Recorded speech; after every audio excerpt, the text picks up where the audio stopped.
कुठे गेले ते लाचार मीडियावाले पत्रकार जे नेहमी मंत्र्यांच्या, आमदारांच्या, खासदारांच्या पायात लोटांगण घालत असतात, ते कुठे गेले?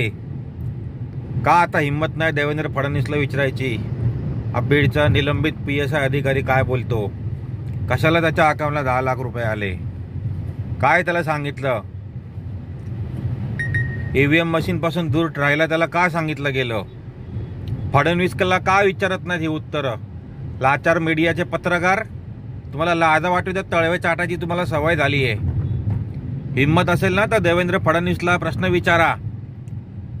गृहमंत्री त्याच्याकडे आहे ना, गृहमंत्री खातं त्याच्याकडे आहे ना. मग तुमच्यामध्ये जर हिंमत असेल ना लाचार पत्रकारांनो, तर त्याला तुम्ही विचारा की असं का, म्हणून का त्याच्या अकाउंटला 10 लाख रुपये टाकले, कोणी टाकले, त्याला EVM मशीनपासून दूर राहण्यासाठी का सांगितलं, त्याला का सांगितलं गेलं त्याला? अरे भोसडीच्यांनो, तुम्हाला लाजा वाटू दे रे, लाजा, जरा तरी लाजा, जनाची नाही तर मनाची तरी लाज ठेवा तुम्ही. हे सरकार ना चोर आहे, चोर सरकार जन्माला आलंय हे.